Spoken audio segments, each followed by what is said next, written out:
This video presents several solutions to increase the number of your publications in high-impact journals by leveraging your network. In this presentation, first, we talk about the importance of publishing in high-impact journals and its effect on improving the rank of universities in the ranking systems including QS, Shanghai, and Times. Second, we will discuss how to make your network work for you to increase the number of publications in high-impact journals. And finally, we will briefly introduce our related services.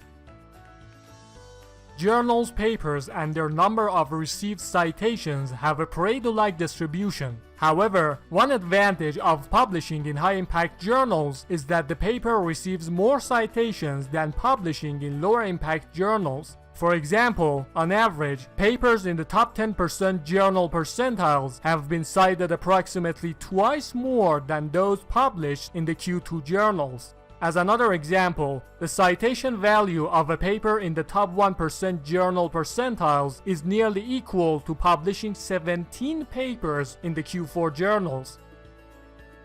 Every year, Clarivate Analytics announces a list involving the most influential minds in the world called highly cited researchers. In 2021, this list covered approximately 6,600 researchers across different fields. Clarivate Analytics processed only highly cited papers published during the past 10 years for selecting highly cited researchers. However, it is surprising that almost all highly cited papers published in high-impact journals. For example, the top 10% journal percentiles publish about 60% of highly cited papers. Therefore, if someone wants to be a highly cited researcher, having highly cited papers is inevitable. Shanghai ranking counts the number of universities' articles in Nature and Science as an indicator for ranking them. The weight of this indicator is 20 out of 100. Only a tiny fraction of universities that publish more than others in these two journals get a considerable advantage compared to their competitors in the ranking. About 7% of universities scored 5 or more on this indicator. The number of publications of a university in high-impact journals mainly determines the university's rank in Shanghai subject ranking. The Q1 indicator counts the university's number of publications in Q1 journals in this ranking. The top indicators get the total number of a university's publications in a specific group of high-impact journals.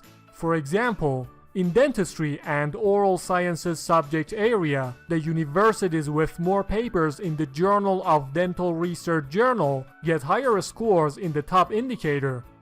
The CNCI indicator calculates the normalized citations of a university's publications. As already mentioned, publishing in high-impact journals increases the number of citations received. Hence, 84% of indicators in Shanghai ranking are influenced by determining where universities' researchers have published. The POP indicator counts the number of those universities' publications in the journals indexed in SCI and SCCI indexes in the Web of Science. In other words, Shanghai ranking ignores the Emerging Source Citation Index and Art and Humanities Citation Index.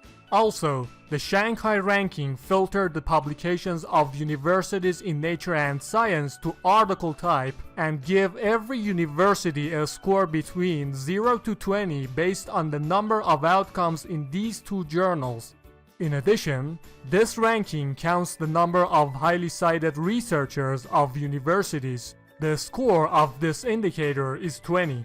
As we already said, the number of citations to the highly cited papers of researchers determines whether a researcher is on the list of highly cited researchers or not. Moreover, as already discussed, most highly cited papers publish in high-impact journals. The POP, Nature and Science, and HICI indicators form 60% of the scores in the Shanghai World Ranking. The citations indicator consists of 30% of the scores in the Times World's rankings. The percentage of a university's publications in high-impact journals as the fraction of total publications of that university increase or decrease the university's score in the citations indicator. The citations per faculty is an indicator of QS word ranking. The weight of this indicator is 20. Like the citations indicator in Times Word Ranking, the number of publications in high-impact journals positively affects this indicator. QS subject ranking calculates H-index and citations per paper for the ranking. Although the weight of these two indicators varies from one subject to another, on average, these indicators consist of 30% of the scores. These indicators are directly influenced by the impact of journals in which a university has published. Publishing in high-impact journals has an excellent advantage for universities in the ranking.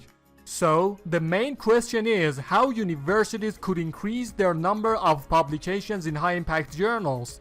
A new study reveals that it is getting harder to publish in high-impact journals if you have not previously done so.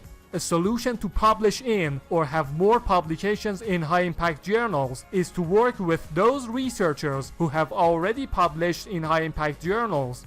Over time, this group of researchers learns to shape their paper's results more appropriately for high-impact journals. They better understand what editors and readers of high-impact journals want. They also are more visible to the editors and scientific communities.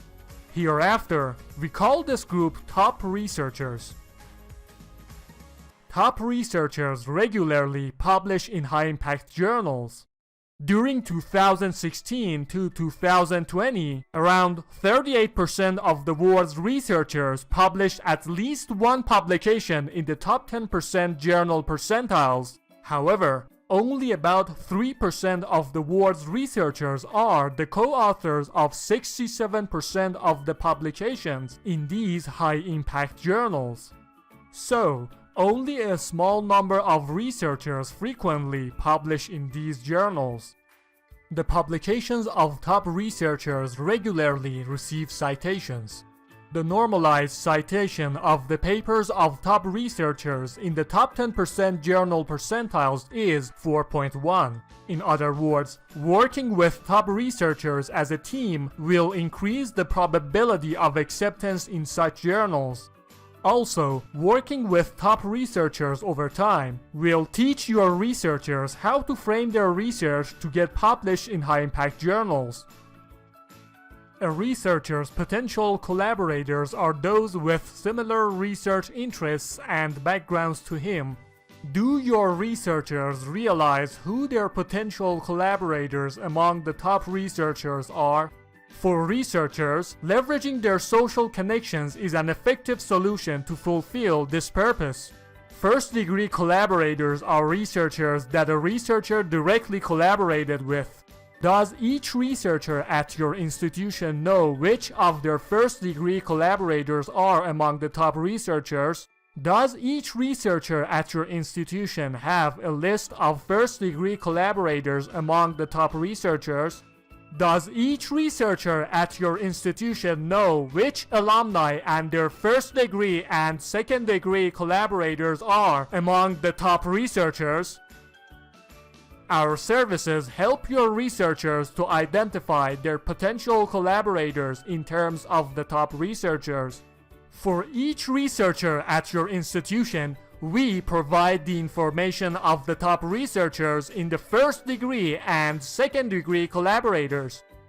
We give each researcher at your institutions a list of potential collaborators from your alumni and their first-degree and second-degree collaborators.